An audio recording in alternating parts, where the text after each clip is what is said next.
ವೀಕ್ಷಕರೇ, ತಾವಿಲ್ಲಿ ನೋಡುತ್ತಿರುವ ಹಾಗೆ ರಾಜ್ಯ ವಿದ್ಯಾರ್ಥಿ ವೇತನ ತಂತ್ರಾಂಶದಿಂದ ಇದೀಗ ತಾನೇ ಬಂದಂಥ ಸುದ್ದಿ.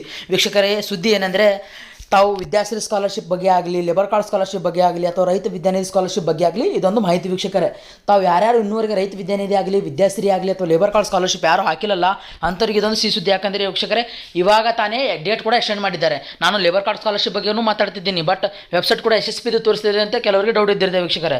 ಸೊ ಅಂಥದ್ದೇನು ಬಂದಿದೆ ಅಂದರೆ ಇವಾಗ ಮಾಹಿತಿ SSP ಅವರು ಏನು ಮಾಡಿದ್ದಾರೆ, ಯಾರ್ಯಾರು ಲೇಬರ್ ಕಾರ್ಡ್ ಸ್ಕಾಲರ್ಶಿಪ್ ಇದೆ ಅವ್ರು ಸಪ್ರೇಟ್ ಸ್ಕಾಲರ್ಶಿಪ್ ಹಾಕೋದಿತ್ತು. ಸೊ ಅದು ಇಲ್ಲ, ಇವಾಗ SSP ಅಲ್ಲೇ ತಾವು ಹಾಕ್ಬೋದು ಸ್ಕಾಲರ್ಶಿಪ್. ತಾವು ಈವರೆಗೆ ಯಾರು SSP ಸ್ಕಾಲರ್ಶಿಪ್ ಹಾಕಿದ್ದೀರಲ್ಲ ಅಂಥವ್ರು ಏನು ಮಾಡಬೇಕಂದ್ರೆ ತಮ್ಮಲ್ಲಿರುವಂಥ ಲೇಬರ್ ಕಾರ್ಡ್ ಆಗಿರ್ಬೋದು ಮತ್ತು ಇದರ SSP ಇದು ಪ್ರಿಂಟ್ ತಾವು ಅಪ್ಲಿಕೇಶನ್ ಹಾಕಿದಂಥ ಒಂದು ಪ್ರಿಂಟ್ ಬಂದಿರುತ್ತಲ್ಲ, ಆ ಪ್ರಿಂಟನ್ನು ತಮ್ಮ ತಾಲೂಕಿನ ಕಚೇರಿಗಳಿಗೆ ಒಯ್ದು ಲಿಂಕ್ ಮಾಡಿಸಬೇಕು. ಸೊ SSP ಖಾತೆಗೆ ತಮ್ಮ ಲೇಬರ್ ಕಾರ್ಡನ್ನು ಲಿಂಕ್ ಮಾಡಿಸಬೇಕು. ಅಂಥವ್ರಿಗೆ ಲೇಬರ್ ಕಾರ್ಡ್ ಸ್ಕಾಲರ್ಶಿಪ್ ಬರುತ್ತೆ. ಅದಾದ ನಂತರ ವಿದ್ಯಾಶ್ರೀ ಸ್ಕಾಲರ್ಶಿಪ್ ಬಗ್ಗೆ ಮಾತಾಡೋಣ ವೀಕ್ಷಕರೇ. ತಾವು ವಿದ್ಯಾಶ್ರೀ ಸ್ಕಾಲರ್ಶಿಪ್ ಯಾವ ರೀತಿ ಅಪ್ಲೈ ಮಾಡಬೇಕಂದ್ರೆ, ತಮಗೆ ಯಾವ ರೀತಿ ವಿದ್ಯಾಶ್ರೀ ಸ್ಕಾಲರ್ಶಿಪ್ ಪಡೆದುಕೊಳ್ಬೇಕಂದ್ರೆ, ತಾವು ಯಾರು ಹಾಸ್ಟೆಲ್ ಅಪ್ಲಿಕೇಶನ್ಗಳನ್ನು ಹಾಕಿದ್ದೀರಲ್ಲ ಇವಾಗ ಪ್ರೆಸೆಂಟಲ್ಲಿ, ಅಂಥ ಹಾಸ್ಟೆಲ್ಗಳು ಹಾಕಿದ್ದವರು SSP ಅಲ್ಲಿ ವಿದ್ಯಾರ್ಥಿ ವೇತನ ಕೂಡ ಹಾಕಿದ್ದಿರ್ತಾರೆ, SSP ಸ್ಕಾಲರ್ಶಿಪ್ ಕೂಡ ಹಾಕಿರ್ತಾರೆ. ಸೊ ಅಂಥವ್ರಿಗೆ ಇದೊಂದು ಅಪ್ಡೇಟ್ ಏನಂದರೆ, ಯಾರು ಹಾಸ್ಟೆಲ್ ಕೂಡ ಹಾಕಿದ್ದಾರೆ, ಯಾರ್ದು ಹಾಸ್ಟೆಲ್ ಆಗಿಲ್ಲ, ಯಾರ್ದು ರಿಜೆಕ್ಟ್ ಆಗಿದೆ, ಮತ್ತು ಅಂಥ ಒಂದು ವಿದ್ಯಾರ್ಥಿಗಳಿಗೆ ಯಾರು ಹಾಕಿದ್ರು ಕೂಡ ಹಾಸ್ಟೆಲ್ಗೆ ಹೋಗ್ತಿಲ್ಲ, ಯಾರು ಹಾಸ್ಟೆಲ್ ಬೇಡ ಅಂತೇಳಿ ಕ್ಯಾನ್ಸಲ್ ಮಾಡಿಸಿದ್ದಾರಲ್ಲ ಅಂಥ ವಿದ್ಯಾರ್ಥಿಗಳಿಗೆ 15,000 ರೂಪಾಯಿ ವಿದ್ಯಾಶ್ರೀ ವಿದ್ಯಾರ್ಥಿ ವೇತನ ನೀಡುತ್ತಿದ್ದಾರೆ ನಮ್ಮ ಕರ್ನಾಟಕ ಸರ್ಕಾರದವರು ವೀಕ್ಷಕರೇ. ಅಂಥ ಒಂದು ಅಭ್ಯರ್ಥಿಗಳು 15,000 ರೂಪಾಯಿನೂ ಪಡ್ಕೋಬೋದು. ಅವರು ಕೂಡ ಸ್ಕಾಲರ್ಶಿಪ್ ಹಾಕುವಾಗ ಅವ್ರು ಡೇ ಸ್ಕಾಲರ್ ಅಂತೇಳಿ ಕೇಳ್ತಾರೆ, ಎಸ್ ಆರ್ ನೋ ಅಂತೇಳಿ. ಅಲ್ಲಿ ಎಸ್ ಹಾಕಿದವ್ರಿಗೆ ಕೂಡ ಸ್ಕಾಲರ್ಶಿಪ್ ಬರುತ್ತೆ, ನೋ ಆಗಿದ್ರು ಕೂಡ ಸ್ಕಾಲರ್ಶಿಪ್ ಬರ್ಬೋದು ವೀಕ್ಷಕರೇ. ಏಕೆಂದರೆ ತಾವು ಡೇ ಆರ್ ಎಸ್ ಆರ್ ಅಂತ ಹಾಕಿರ್ತಿರಲ್ಲ, ತಮ್ಮ ಹಾಸ್ಟೆಲ್ ಆಗಿದೆಯೋ ಅಥವಾ ಎಲ್ಲೋ ಅಂತೇಳಿ. ಸೊ ಹಾಸ್ಟೆಲ್ ಆಗಿರೋ ಅವ್ರ ಬಳಿ ಅಪ್ಡೇಟ್ ಇದ್ದಿರುತ್ತೆ, SSP ವೆಬ್ಸೈಟ್ ಮುಖಾಂತರ ತಾವು ಹಾಕಬೇಕದು. SSP ID ನಂಬರ್ ಮುಖಾಂತರ ತಾವು ಹಾಸ್ಟೆಲ್ ಅಪ್ಲಿಕೇಶನ್ ಹಾಕುವಂಥದ್ದು ವೀಕ್ಷಕರೇ. ಆ ಐಡಿಯಿಂದ ತಮಗೆ ಮೆಸೇಜ್ ಕೂಡ ಬಂದಿರುತ್ತೆ. ಸೊ ಅವೆಲ್ಲ ಡಾಕ್ಯುಮೆಂಟ್ಗಳು ಕಲೆಕ್ಟ್ ಮಾಡಿಕೊಂಡು ತಮ್ಮ ಜಿಲ್ಲಾ ಕಚೇರಿಗೆ ಅಲ್ಲಿ ಅಥವಾ ತಾಲೂಕು ಕಚೇರಿಗೆ ಅವು ಸಬ್ಮಿಟ್ ಮಾಡಬೇಕು. ಸೊ ಅವರಿಗೆ ಮಾತ್ರ 15,000 ರೂಪಾಯಿ ವಿದ್ಯಾಶ್ರೀ ವೇತನ ಬರುತ್ತೆ. ಸೊ ರೈತ ವಿದ್ಯಾನಿಧಿ ವೇತನದ ಬಗ್ಗೆ ಏನಂದರೆ ವೀಕ್ಷಕರೇ, ರೈತರ ವಿದ್ಯಾನಿಧಿ ವೇತನ ಇವಾಗ ತಾನೇ ಬಂದಾಗಿದೆ ಅನಿಸುತ್ತೆ ವೀಕ್ಷಕರೇ. ಯಾಕಂದರೆ ಹೋದ ವರ್ಷದಿಂದ ರೈತ ವಿದ್ಯಾನಿಧಿ ವೇತನ ಯಾವ ಒಂದು ವಿದ್ಯಾರ್ಥಿಗೂ ಕೂಡ ಬಂದಿಲ್ಲ.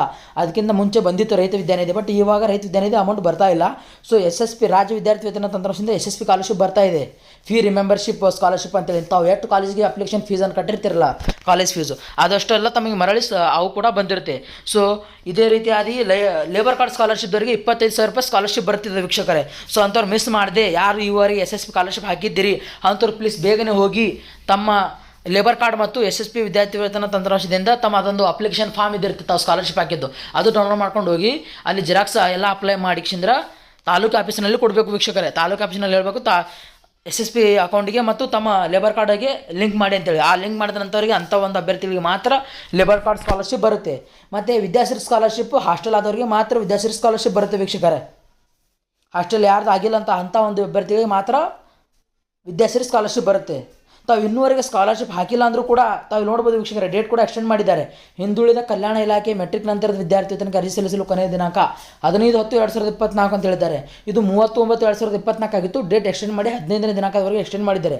ವೆಬ್ಸೈಟ್ ಕೂಡ ಅಪ್ಡೇಟ್ ಮಾಡಿದ್ದಾರೆ ಅವರು. ವೆಬ್ಸೈಟ್ ಅಪ್ಡೇಟ್ ಮಾಡಿದ ಸಲುವಾಗಿ 15ನೇ ದಿನಾಂಕದವರೆಗೆ ಇವಾಗ ಡೇಟ್ ಕೂಡ ಎಕ್ಸ್ಟೆಂಡ್ ಮಾಡಿದ್ದಾರೆ. ಮತ್ತು ತಾಂತ್ರಿಕ ಶಿಕ್ಷಣ ಇಲಾಖೆ ಅಂದರೆ BEd MSc ಅಂಥ ಒಂದು ಇಲಾಖೆ ಮೆಟ್ರಿಕ್ ನಂತರದ ವಿದ್ಯಾರ್ಥಿ ವೇತನಕ್ಕೆ ಅರ್ಜಿ ಸಲ್ಲಿಸಲು ಕೊನೆಯ ದಿನಾಂಕ ಅವರಿಗೂ ಕೂಡ 31ರವರೆಗೆ ಡೇಟ್ ಕೂಡ ಎಕ್ಸ್ಟೆಂಡ್ ಮಾಡಿದ್ದಾರೆ ವೀಕ್ಷಕರೇ. ಆ ಸ್ಕಾಲರ್ಶಿಪ್ಗಳಿಗೆ ಅಪ್ಲೈ ಮಾಡಲು ಅಥವಾ ಆ ಡಾಕ್ಯುಮೆಂಟ್ ವೆರಿಫಿಕೇಷನ್ ಮಾಡಿಸಲು ಏನೇನು ಡಾಕ್ಯುಮೆಂಟ್ ಆಗ್ತದೆ ಅಂದರೆ, ವಿದ್ಯಾರ್ಥಿಗಳ Aadhaar card, mobile number, email ID, SLC ನೋಂದಣಿ register number, SLC marks card ಮತ್ತು ವಿದ್ಯಾರ್ಥಿ ಇನ್ಕಮ್ ಕಾಸ್ಟ್ ಮತ್ತು ನಿಮ್ಮಲ್ಲಿರುವಂಥ ಲೇಬರ್ ಕಾರ್ಡ್ ಮತ್ತು UDID ಅಂತೇಳಿ ಒಂದು ಗುರುತಿನ ಚೀಟಿ ಇದ್ದಿರುತ್ತೆ. ಅದು ಅಂಗವಿಕಲ ಅಭ್ಯರ್ಥಿಗಳಿಗೆ ಮಾತ್ರ ಇದ್ದಿರುತ್ತೆ. ಅಂಥ ಒಂದು ಅಭ್ಯರ್ಥಿಗಳು UDID ಚೀಟಿಯನ್ನು ತೊಗೊಂಡು ಹೋಗಬೇಕು. ವಿದ್ಯಾರ್ಥಿ ವಾಸಿಸಿರುವ ಜಿಲ್ಲೆ, ತಾಲೂಕು, ವಿಧಾನಸಭಾ ಕ್ಷೇತ್ರದ ಹೆಸರು, ಮನೆ ವಿಳಾಸ, ಅಡ್ರೆಸ್ ಅಂದರೆ ಆಧಾರ್ ಕಾರ್ಡಲ್ಲಿ ಇದ್ದಿರುತ್ತೆ ಎಲ್ಲ ಆ್ಯಸ್ ಇಟ್ ಈಸ್. ವಿದ್ಯಾರ್ಥಿ ಕಾಲೇಜ್ ದಾಖಲಾತಿ, ನೋಂದಣಿ ಸಂಖ್ಯೆ, ನಮ್ಮ ಕಾಲೇಜಿನವರು ಕೂಡ ಒಂದು ರಿಜಿಸ್ಟರ್ ಅದು ನಂಬರ್ ಇದ್ದಿರುತ್ತೆ ಅಲ್ಲ, UG ನಂಬರ್ ಆಗಿರಲಿ ಇಂಥ ನಂಬರ್ ಕೊಡೋಕ್ಕಳು ಅವು ಒಂದು ತೊಗೊಂಡು ಹೋಗಿ ತಮ್ಮ ತಾಲೂಕಿನ ಆಫೀಸ್ಗಳಲ್ಲಿ ಕೊಟ್ಟು ರಿಜಿಸ್ಟ್ರೇಷನ್ ಮಾಡ್ಕೋಬೋದು. ವಿದ್ಯಾಶ್ರೀ ಸ್ಕಾಲರ್ಶಿಪ್ ಯಾರ್ಯಾರಿಗೂ ಇನ್ನೂವರೆಗೆ ಬಂದಿಲ್ಲ ಅಂಥವ್ರು ಕೂಡ ತಮ್ಮ ಡಾಕ್ಯುಮೆಂಟ್ಗಳನ್ನು ಒಯ್ದು ತಾಲೂಕು ಆಫೀಸ್ಗಳಲ್ಲಿ ವೆರಿಫಿಕೇಷನ್ ಮಾಡ್ಕೊಳ್ಳಿ. ಸೊ ಅವರಿಗೆ ಖಂಡಿತ ಸ್ಕಾಲರ್ಶಿಪ್ ಬಂದಿರುತ್ತೆ. ಅದನ್ನು ಕೂಡ ಅವ್ರು ಅಪ್ರೂವಲ್ ಮಾಡಿಸಿ, ಯಾರಿಗೆ ಬಂದಿಲ್ಲ ಅವ್ರಿಗೆ ಅಪ್ರೂವಲ್ ಮಾಡಿಸಿ ಸ್ಕಾಲರ್ಶಿಪ್ ಕೂಡ ಹಾಕ್ತಾರೆ ವೀಕ್ಷಕರೇ. ವಿಡಿಯೋ ಚೆನ್ನಾಗಿ ಅನಿಸಿದರೆ ವಿಡಿಯೋಗೊಂದು ಲೈಕ್ ಮಾಡಿ. ಇದೇ ರೀತಿ ಜಾಬ್ಸ್ಗಳ ಬಗ್ಗೆ ಆಗಲಿ, ಗೌರ್ಮೆಂಟ್ ಸ್ಕೀಮ್ಸ್ಗಳ ಬಗ್ಗೆ ಆಗಲಿ ಅಥವಾ ಗೌರ್ಮೆಂಟಿಂದ ಯಾವುದೇ ಸ್ಕಾಲರ್ಶಿಪ್ ಬಗ್ಗೆ ಆಗಲಿ ಇಂಥ ವಿದ್ಯಾರ್ಥಿಗಳಿಗೆ ಹೆಲ್ಪ್ ಆಗುವಂಥ ವಿಡಿಯೋಗಳನ್ನು ತಂದು ನಿಮಗೆ ತಲುಪಿಸ್ತಾ ಇರ್ತೀನಿ. ತಾವು ಇನ್ನೂವರೆಗೆ ನಮ್ಮ ಚಾನಲನ್ನು ಸಬ್ಸ್ಕ್ರೈಬ್ ಮಾಡಿಲ್ಲ ಅಂದರೆ ಪ್ಲೀಸ್ ಬೇಗನೆ ಸಬ್ಸ್ಕ್ರೈಬ್ ಮಾಡಿಕೊಳ್ಳಿ. Thank you so much for watching.